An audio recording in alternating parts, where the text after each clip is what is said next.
आप सभी साथियों का हमारे चैनल पर फिर से पुनः स्वागत है। अब तक हमने पार्ट 4 तक 2, 3, 4 पार्ट तक हमने कंप्लीट कर लिया है। आप हमारे प्लेलिस्ट पे जाएं।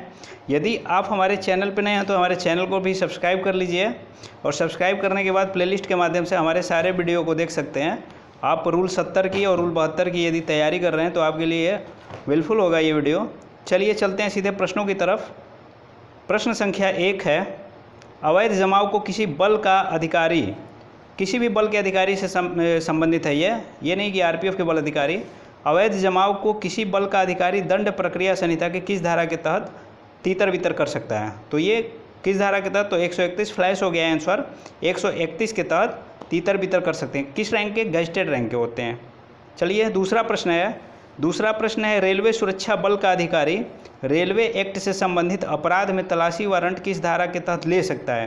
तलाशी वारंट से संबंधित है तो यहाँ पे आपके सामने 4 ऑप्शन फ्लैश हो रहे हैं। 180 का ए है, 180 बी, 180 सी, 180 डी। तो इसका राइट आंसर क्या होगा?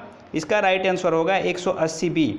180 बी में ही बताया गया है कि तलाशी वारंट लिया जा सकता है। चलते हैं अगले प्रश्न पे। प्रश्न संख्या 3 है, पुलिस हिरासत या रेसुबा हिरासत, पुलिस की भी हिरासत होती है, रेसुबा की भी हिरासत होती है। तो यहाँ पे पूछा गया है कि कितने दिन का रिमांड दिया जा सकता है? तो कितने दिन का रिमांड दिया जा सकता है? तो 15 दिन का। अगर अधिकतम पूछे तो उसका आंसर दूसरा हो जाएगा, अधिकतम के लिए 60 डेज हो जाएगा। लेकिन यहाँ पे अधिकतम नहीं पूछ रहा है तो एक बार में 15 दिन का रेसुबा हिरासत या पुलिस हिरासत दिया जा सकता है। इसका राइट आंसर हो जाएगा, ये फ्लैश हो गया, 15 डेज। अगला प्रश्न है दोस्तों, जे एक्ट के अनुसार छोटे अपराध की श्रेणी में आते हैं। जे act, juvenile and justice act 2015, तो उसमें जो है छोटे अपराध की श्रेणी में कौन से अपराध आते हैं? तो छोटे अपराध की श्रेणी, तो छोटे अपराध को परिभाषित किया गया है जे एक्ट की धारा 2 के पॉइंट 45 में परिभाषित किया गया है छोटे अपराध को। तो छोटे अपराध की श्रेणी में जो आईपीसी में जो सज़ा का प्रावधान है, तो आईपीसी में वैसे अपराध जिसकी सज़ा 3 वर्ष तक है वो छोटे अपराध की श्रेणी में आते हैं।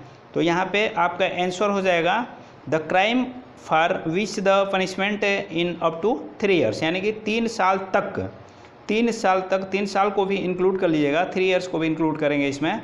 3 साल तक के जो भी सज़ा हैं जिस अपराध के, वह अपराध छोटे अपराध की श्रेणी में आते हैं।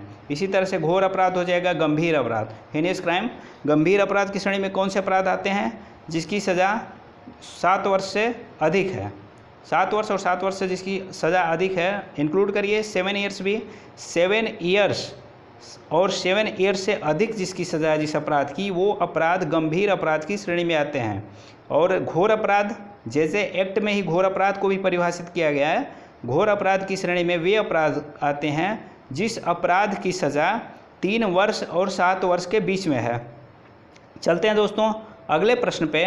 अगला प्रश्न संख्या 5 है, एक व्यक्ति लोक स्थान पर सिगरेट पीते हुए पकड़ा जाता है तो उसे तंबाकू अधिनियम टबैको एक्ट की किस धारा के तहत दंडित किया जाएगा? तो इस क्वेश्चन का राइट आंसर क्या होगा?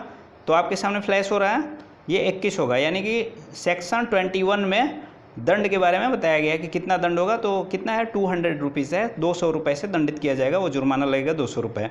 अगला प्रश्न है प्रश्न संख्या 6वां, भारतीय साक्ष्य अधिनियम की कौन सी धारा आरोपित व्यक्ति की पहचान करने से संबंधित है? जिस व्यक्ति के ऊपर कोई आरोप लगाया जाता है तो उस व्यक्ति की पहचान की जाएगी, वो साक्ष्य अधिनियम की धारा 9 में बताया गया है। तो ये सेक्शन 9 इज राइट आंसर। अगला प्रश्न है 7वां प्रश्न, आरपीएफ पोस्ट के रोजनामचा में की गई प्रविष्टि, आरपीएफ पोस्ट के रोजनामचा में की गई प्रविष्टि भारतीय साक्ष्य अधिनियम के किस धारा के तहत जांच में सुसंगत है? यदि कोई जांच की जाती है तो आरपीएफ पोस्ट पे जो भी रोजनामचा चलता है तो वो किस धारा के तहत वो सुसंगत होता है? तो ये भारतीय साक्ष्य अधिनियम की धारा 35। ये फ्लैश हुआ आंसर आपके सामने, धारा 35 में ये सुसंगत हो जाएगा। रोजनामचा में कोई भी प्रविष्टि यदि की जाती है तो जाँच के विषय में।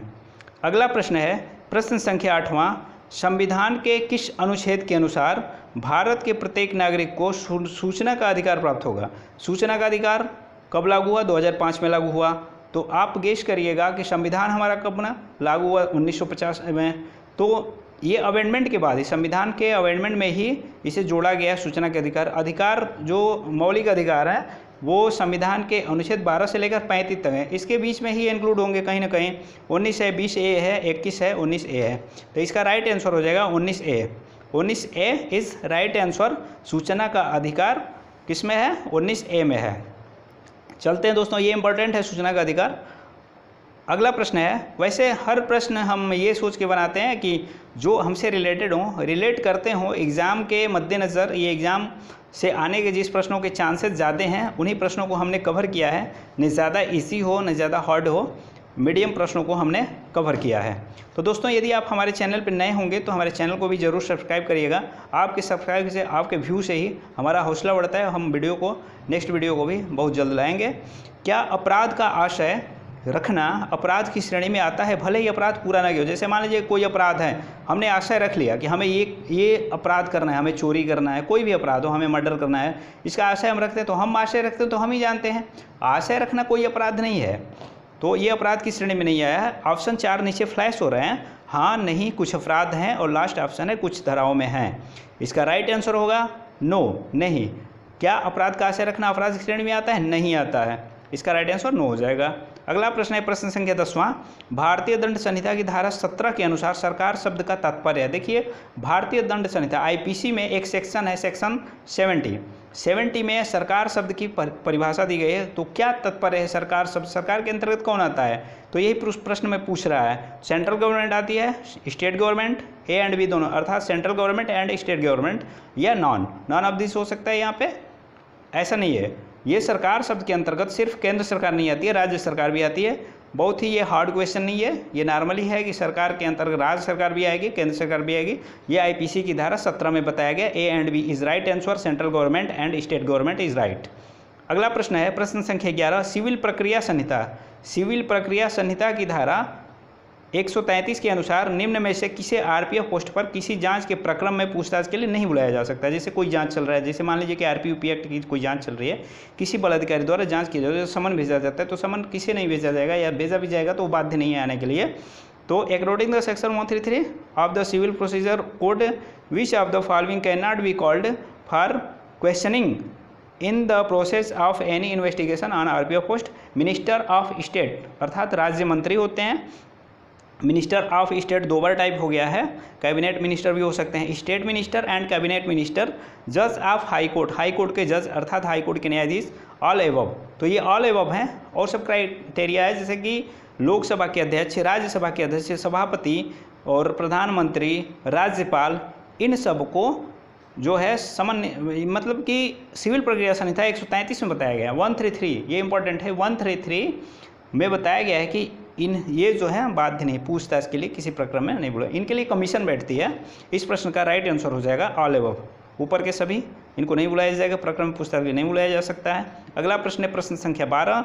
बल सदस्यों की बर्खास्तगी व निष्कासन संविधान के किस अनुच्छेद के अधीन रहते हुए किया जाए? ये इंपॉर्टेंट है, किस अनुच्छेद, कोई अनुच्छेद है। आप जब आरपीएफ एक्ट में पढ़ेंगे, निलंबन और सस्पेंशन के बारे में बताया गया है सेक्शन 9 में। आरपीएफ एक्ट 1957 का सेक्शन 9 निलंबन, तो वहाँ पे बताया गया किसी दंड को आरोपित करने पे, जैसे बड़े दंड वगैरह हैं, तो कभी भी नौकरी से निष्कासन की स्थिति में आप जो है बल सदस्य को अवसर, ऐसा अवसर देंगे, उसे बचाव का अवसर देंगे। ये 311 अनुच्छेद 311 वही बता रहा है कि 311 के अधीन रहते हुए किसी बल सदस्य की बर्खास्तगी व निष्कासन की जाएगी।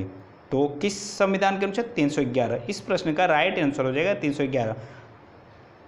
चलते हैं दोस्तों अगले प्रश्न पे, प्रश्न संख्या 13। प्रश्न संख्या 13 कहता है किसी भी बल सदस्य की नियुक्ति प्रमाण पत्र उस समय निष्क्रिय हो जाता है जब वह बल सदस्य नहीं रह जाता है। आरपीएफ अधिनियम 1957 के किस धारा में वर्णित है? तो प्रमाण पत्र बताया गया है 7 में, कोई भी बल सदस्य जब धारा 6 के तहत बल सदस्य की नियुक्ति के बारे में बताया है। आरपीएफ एक्ट 1957 के धारा 6 में, धारा 6 में नियुक्ति होगी। नियुक्ति के बाद ये जायज़न एक प्रमाण पत्र दिया जाएगा जो कि धारा 7 में दिया जाएगा।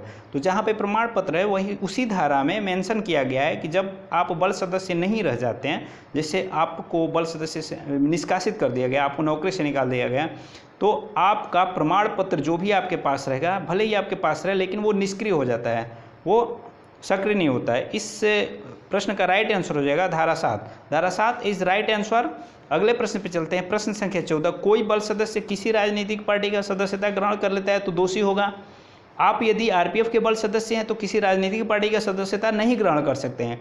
ये कटराइएगा किसमें, आरपीएफ एक्ट के 15A में भी बताया गया है और रेलवे सर्विस कंडक्ट रूल्स के नियम 5 में भी बताया गया। ये रेलवे सर्विस कंडक्ट रूल्स 5 जो है बल सदस्य पे भी लागू है। सिर्फ 5 ही नहीं लागू, रेल सेवक आचरण नियम, रेल सेवा आचरण नियम भी बल सदस्यों पे लागू होता है। तो बल सदस्यों पे लागू है तो उसमें नियम 5 में बताया गया है कि आप किसी राजनीतिक पार्टी की सदस्यता ग्रहण नहीं करेंगे, ना ही राजनीतिक क्रियाकलाप में, ना ही राजनीतिक हस्तक्षेप, किसी भी क्रियाकलाप में, ना ही राजनीतिक मंचन में कोई भी भाग नहीं लेंगे, उससे दूरी बनाएंगे। ये आरपीएफ एक्ट के 15A में भी है, रेलवे सर्विस कंडक्ट रूल्स 5 में भी है, रेलवे एक्ट 59 में ये नहीं है। A and B is right answer. Railway act 15A में भी है, तो इस प्रश्न का उत्तर हो जाएगा ए एंड बी, अर्थात आरपीएफ एक्ट का 15A और 15वां है। अगला प्रश्न, केंद्रीय राजभाषा कार्यान्वयन समिति के अध्यक्ष कौन होते हैं। ये राजभाषा से क्वेश्चन है। हमारे एग्जाम में जो 70-72 के अंतर्गत जो एग्ज़ाम होते हैं, खासतौर से अभी 72 का एग्ज़ाम होने वाला है, उसमें राजभाषा से 10 प्रश्न अनिवार्यतः ग्रुप ए में जरूर आएंगे। तो राजभाषा इंपॉर्टेंट हो जाता है। तो राजभाषा से ये प्रश्न है, केंद्रीय राजभाषा कार्यान्वयन समिति के अध्यक्ष कौन होते हैं। Who is the chairman of the central official language implementation committee. तो कौन होता है chairman, defence minister, home minister, prime minister, secretary department of official language, ministry of home affairs, अर्थात कि गृह मंत्री का कोई सचिव, गृह मंत्रालय का कोई सचिव। तो सेक्रेटरी अर्थात सचिव होते हैं। इस प्रश्न का राइट आंसर हो जाएगा राजभाषा विभाग। जो गृह मंत्रालय के सचिव होते हैं राजभाषा विभाग से, राजभाषा विभाग किस मंत्रालय के अधीन आता है, वो राजभाषा विभाग। ये एक क्वेश्चन इसमें और बन जा रहा है, राजभाषा विभाग गृह मंत्रालय के अधीन आता है, तो गृह मंत्रालय के अधीन जो राजभाषा विभाग है उस विभाग के जो सचिव होते हैं वही जो होते हैं केंद्रीय राजभाषा कार्यान्वयन समिति के अध्यक्ष होते हैं। केंद्रीय हिंदी समिति का अध्यक्ष कौन होता है, प्रधानमंत्री होते हैं। ये आप रिलेट कर लीजिएगा और इसे गौर से देखिए। केंद्रीय राजभाषा कार्यान्वयन समिति के अध्यक्ष राजभाषा विभाग के सचिव होते हैं और हिंदी समिति, केंद्रीय हिंदी समिति के अध्यक्ष जो होते हैं वो प्रधानमंत्री अर्थात प्राइम मिनिस्टर, जो वर्तमान समय में नरेंद्र मोदी जी हैं, वो हिंदी समिति के अध्यक्ष हैं। अगला प्रश्न चलते हैं। प्रश्न संख्या 16वां है, रेलवे बोर्ड राजभाषा कार्यान्वयन समिति के बैठक वर्ष में कितनी बार होती है। कितने बार बैठक होती है, तो बैठक के बारे में एक क्वेश्चन जरूर आ सकता है। बैठक के बारे में आप क्लियर कर लीजिएगा कि राजभाषा का बैठक जो कार्यान्वयन समिति होती है, जो रेलवे बोर्ड की राजभाषा कार्यान्वयन समिति होती है, उसकी वर्ष में कितनी बैठक होती है। आपके सामने आंसर फ्लैश हुआ, ये 4 बार होती है। 2 बार देखिए, 2 बार किसकी नगर राजभाषा कार्यान्वयन समिति की बैठक 2 बार होती है और केंद्रीय हिंदी समिति की जो बैठक होती है, हिंदी सलाहकार समिति की जो बैठक होती है वो 2 बार होती है, बाकी सब 4 बार होती है। तो इस प्रश्न का राइट आंसर हो गया 4 बार। अगला प्रश्न है, देखिए जो अभी हमने पिछले प्रश्न में ही बता दिया था कि हिंदी सलाहकार समिति की बैठक वर्ष में कितनी बार होती है, इसका आंसर आप लोग जान ही गए होंगे। नीचे ऑप्शन फ्लैश हो रहे हैं 2, 4, 3, 6। तो ये हिंदी सलाहकार समिति और केंद्रीय हिंदी, देखिए प्रश्न पीछे था, ये प्रश्न था रेलवे बोर्ड राजभाषा कार्यान्वयन समिति, इसकी 4 बार होती है। लेकिन नगर राजभाषा कार्यान्वयन समिति और हिंदी सलाहकार समिति की बैठक वर्ष में 2 बार होती है। तो एक प्रश्न तो यहाँ बन गया आपका कि हिंदी सलाहकार समिति की बैठक वर्ष में कितनी बार होती है, ये 2 बार होती है इसकी। और एक प्रश्न है जो नगर राजभाषा कार्यान्वयन समिति की, उसकी भी 2 बार होती है। ये 2 ऐसे प्रश्न हैं जो कि आप दिमाग में बैठा लीजिए, बाकी सब 4 बार होती है। तो इस प्रश्न का राइट आंसर हो जाएगा 2 बार। अगला 18वां प्रश्न है, राजभाषा नियम 1976 के किस संशोधन में छत्तीसगढ़, उत्तराखंड, झारखंड को क क्षेत्र में शामिल किया गया। तो देखिए छत्तीसगढ़, उत्तराखंड, झारखंड को क क्षेत्र में शामिल किया गया, ये 2007 के संशोधन में। 2007 में संशोधन हुआ था, तो उस संशोधन में इन तीनों राज्यों को क क्षेत्र में शामिल किया गया। राजभाषा के अनुसार जो है, राजभाषा अधिनियम के अनुसार, नियम के अनुसार कितने क्षेत्र में बांटा गया है भौगोलिक भाषाओं के आधार पे, तो 3 क्षेत्रों में बांटा गया है। उसमें क क्षेत्र में ये तीनों राज्यों को शामिल किया गया। तो नियम के अनुसार, राजभाषा नियम के अनुसार 3 क्षेत्रों में रखा गया है, क, ख, ग, ए रीजन, बी रीजन, सी रीजन। तो ए रीजन में इन तीनों राज्यों को, तीनों स्टेट को शामिल किया गया। इस प्रश्न का राइट आंसर हो जाएगा किस सन में, 2007 में। अगला प्रश्न है, रेलवे में 40 स्टॉक अंतर्गत, 40 स्टॉक के अंतर्गत निम्न से कौन नहीं आता है? रेल इंजन, वैगन, ये वैगन का स्पेलिंग गलत हो गया है, आर लास्ट में लग गया है, ट्रॉली होता है, सिग्नल होता है। तो रेल इंजन 40 स्टॉक, वैगन भी 40 स्टॉक, ट्रॉली भी 40 स्टॉक है, लेकिन सिग्नल 40 स्टॉक नहीं होता है। इस प्रश्न का राइट आंसर हो जाएगा सिग्नल।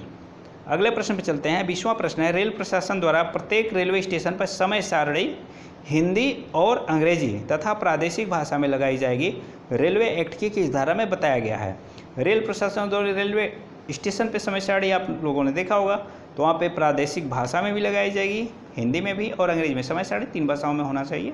तो ये किसी न किसी एक्ट में, तो एक्ट है रेलवे एक्ट, तो रेलवे एक्ट में किस धारा में बताया गया? तो ये 49 के अंतर्गत लगाई जाती है। इस प्रश्न का राइट आंसर हो जाएगा 49। अगला प्रश्न है दोस्तों, 21वां प्रश्न है, रेलवे सुरक्षा बल रेगुलेशन 1966 के अध्याय 27 में किस खंड में रोजनामचा का उल्लेख किया गया? तो ये खंड 64 में किया गया। इस प्रश्न का राइट आंसर 64 हो गया। 22वां प्रश्न है, रेलवे सुरक्षा बल का आदर्श वाक्य क्या है? What is the motto of railway security force? राष्ट्र की जीवन रेखा सत्यमेव जयते, सत्य और निष्ठा, सुरक्षा और संरक्षा। इस प्रश्न का राइट आंसर है ट्रू एंड इंटेग्रिटी। तो इस प्रश्न का राइट आंसर हो जाएगा सत्य और निष्ठा। सत्य और निष्ठा इस प्रश्न का राइट हो जाएगा। रेलवे सुरक्षा बल का आदर्श वाक्य सत्य और निष्ठा है। अगले प्रश्न पे चलते हैं दोस्तों। 23वां बोगी बिल पुल का नया नाम क्या है? तो ये अटल ब्रिज है, अटल सेतु। चलते हैं अगले प्रश्न पे। अगला प्रश्न 24वां प्रश्न है, आरपीयूपी एक्ट के तहत जांच के दौरान कोई बल अधिकारी किसी गवाह को समन जारी कर सकता है, किस धारा में उल्लेखित है? तो ये भी इंपॉर्टेंट क्वेश्चन है, हमारे एग्जाम के तरह से समन से संबंधित है। तो ये 9 के 1 में, सेक्शन 9 के 1 में बताया गया है, समन जारी करके बुला सकता है, उसे शक्ति है बुला लेंगे, समन जारी कर सकता है। अगला प्रश्न है 25वां प्रश्न, राजभाषा आयोग का कर्तव्य संविधान के किस अनुच्छेद में दिया गया है? तो आयोग का कर्तव्य पूछ रहा है। समिति का कर्तव्य किस में है? 344 के 5 में। राजभाषा आयोग का कर्तव्य किस में है? 344 के 2 में। राजभाषा आयोग का गठन 1 में है, कर्तव्य 2 में है, और समिति का गठन 344 के 4 में है, और कर्तव्य 5 में है। चलते हैं दोस्तों अगले प्रश्न पे। 26वां प्रश्न है, किसी राज्य में किसी भाषा को राजभाषा के रूप में अंगीकार करने की शक्ति किस में निहित होती है? किसी राज्य में, ये राज्य में पूछ रहा है, तो राज्य में किसको अंगीकार करने की? तो राज्य की विधानमंडल को ये पावर होता है कि किसी भाषा को राजभाषा के रूप में अंगीकार करने की शक्ति निहित है। स्टेट लेजिस्लेचर, राज्य की विधानमंडल को ये पावर होता है। अगले प्रश्न पे चलते हैं। अगला प्रश्न है, आरपीयूपी एक्ट के अपराधी का डोजियर किस अस्थायी आदेश से जारी होता है? आरपीयूपी एक्ट के अपराधी का, तो ये 30 स्टैंडिंग ऑर्डर 30 के अनुसार डोजियर तैयार किया जाता है। अगला प्रश्न है, किसी महिला कांस्टेबल की ड्यूटी से संबंधित सामान्य दिशा निर्देश, डायरेक्टिव के बारे में पूछ रहा है। किसी महिला कांस्टेबल की ड्यूटी से संबंधित, उसमें कुछ क्राइटेरिया दिया है कि कोई महिला कांस्टेबल है जो कि किसी पोस्ट पे, यदि कोई महिला कांस्टेबल नहीं है तो उसकी पोस्टिंग वहाँ नहीं करनी चाहिए, ऐसे मतलब निर्देशित किया गया है हमारे डीजी महोदय द्वारा। तो उसी से संबंधित, ड्यूटी से संबंधित क्या दिशा निर्देश, कब ड्यूटी उनकी लगाई जाएगी, ये 41 में, डायरेक्टिव 41 में बताया गया। Directive 41 is right. इस प्रश्न का राइट आंसर हो जाएगा 41, यानी निर्देश संख्या 41। अगला प्रश्न है, यदि किसी आरपीएफ बल सदस्य के बच्चे पोस्ट ग्रेजुएट कर रहे हैं, रेल सुरक्षा कल्याण निधि से वार्षिक कितनी स्कॉलरशिप देने का? तो आरएसकेन के बारे में बताया गया है डायरेक्टिव 46 में।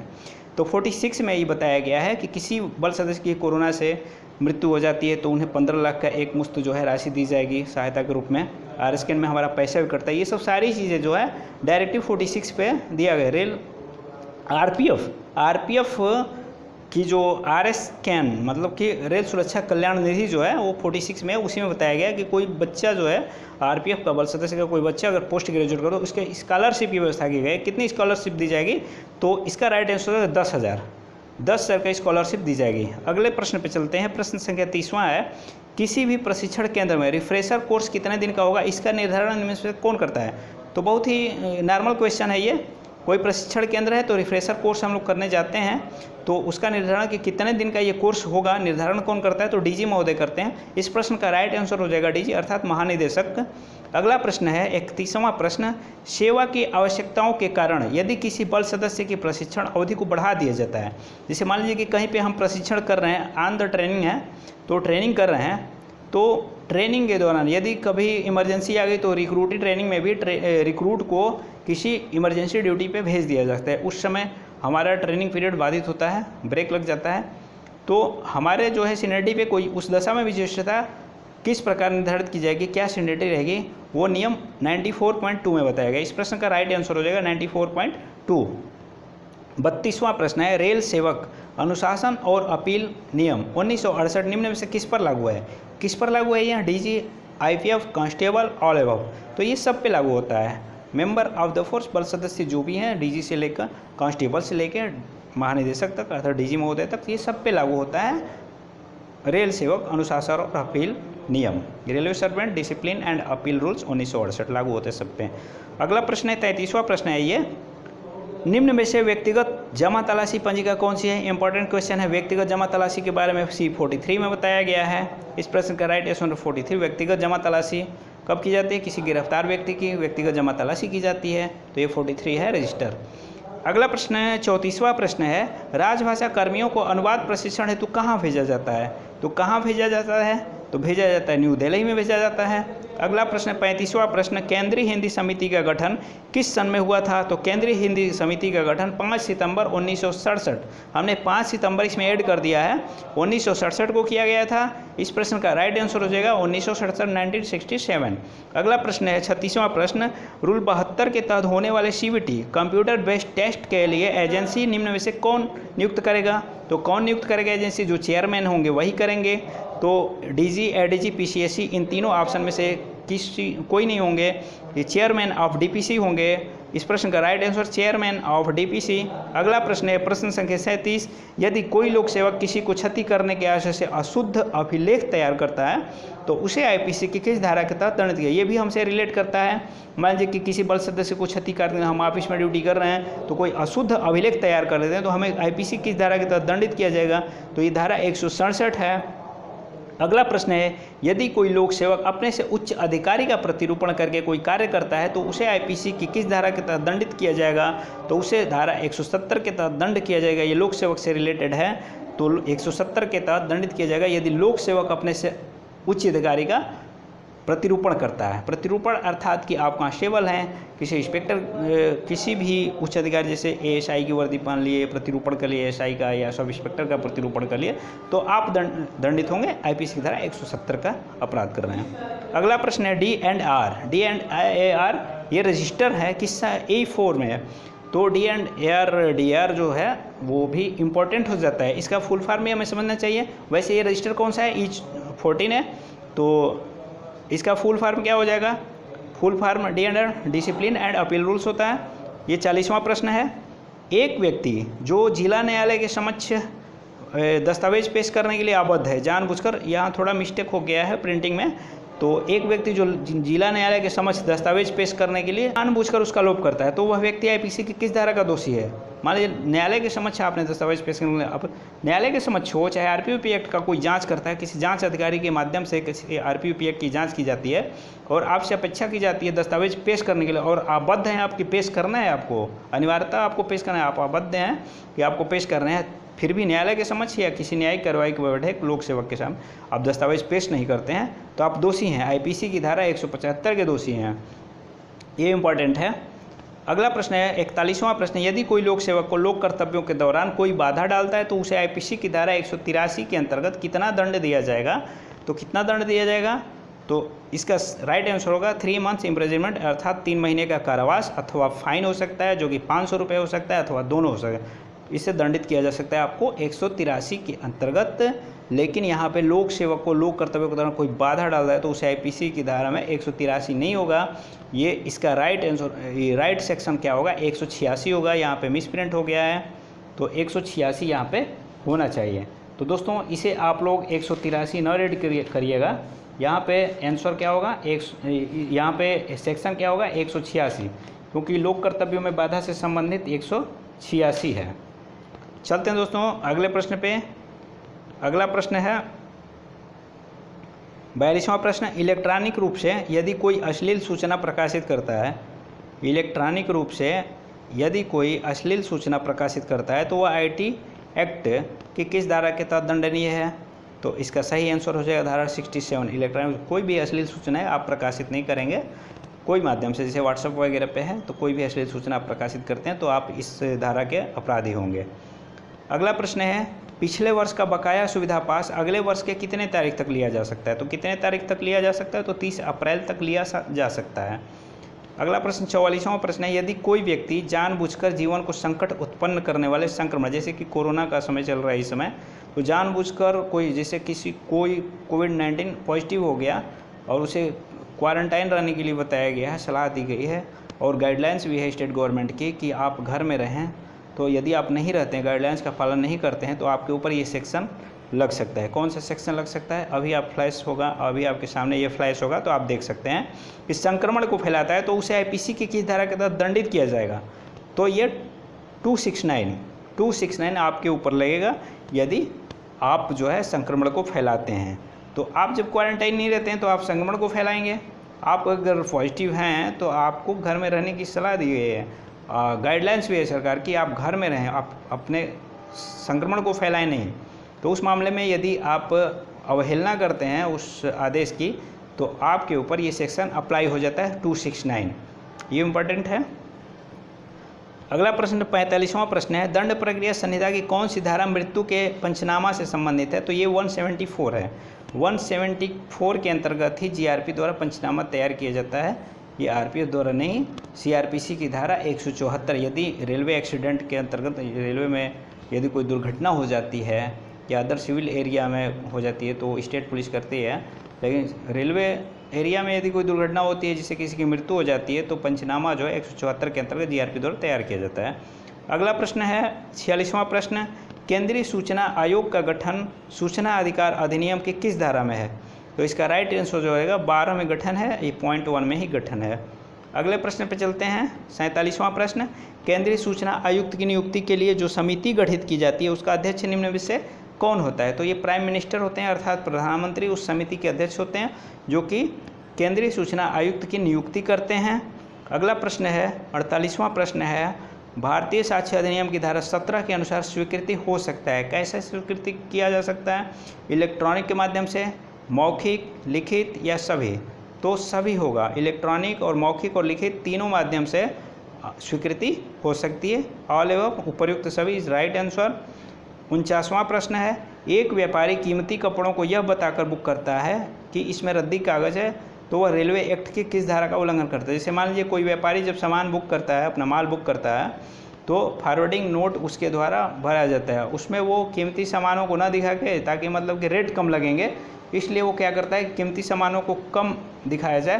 तो जैसे मान लीजिए कीमती कपड़ा है, उसमें रद्दी कागज़ को दिखाता है ताकि इसका भाड़ा हमें कम देना पड़े, तो किस सेक्शन का उल्लंघन करता है? रेलवे एक्ट किस सेक्शन का उल्लंघन करेगा वो? तो सेक्शन 66 का उल्लंघन करता है। तो 66 इज़ राइट आंसर। 49 का, इस क्विज का, इस टेस्ट का, इस पार्ट 5 का लास्ट क्वेश्चन आपके सामने फ्लैश हो रहा है। दोस्तों, यदि आप हमारे चैनल पर नए होंगे तो हमारे चैनल को ज़रूर सब्सक्राइब करिएगा, अपने दोस्तों अपने मित्रों में भी शेयर करें ताकि उनकी भी तैयारी अच्छी हो सके। और नेक्स्ट वीडियो पार्ट 6 के रूप में जल्द ही फ्लैश होगा। ये लास्ट प्रश्न है, एक यात्री शराब पीकर रेलगाड़ी में यात्रा करता है और यात्रा के दौरान ट्रेन से गिरकर उसकी मृत्यु हो जाती है, तो क्या रेल प्रशासन के द्वारा उसके परिवार वालों को कोई प्रतिकार संदेह होगा? तो सोचिए ज़रा, ये गेस करने वाली बात है कि वो शराब पीकर अपनी गलती से, इसमें रेल प्रशासन की कोई गलती नहीं, वो शराब पी के यात्रा कर रहा है, तो रेलगाड़ी में यात्रा के दौरान वह गिरकर उसकी मृत्यु हो जाती, तो उसके परिवार वालों को ये रेल प्रशासन बाध्य नहीं है कि उसको प्रतिकार दे सकते हैं। तो इस प्रश्न का राइट आंसर क्या हो जाएगा कि नहीं, प्रतिकार देने के लिए संदेह वो रेल प्रशासन नहीं है। तो इसका मेंशन किस में किया गया? रेलवे एक्ट के धारा 124 के ए में क्राइटेरिया बताया गया है कि किसको प्रतिकार दिया जाएगा और किसको नहीं दिया गया। तो thanks for watching my video दोस्तों, और जल्द ही हम अगले वीडियो पे मिलेंगे। हमारा नेक्स्ट वीडियो होगा पार्ट 6।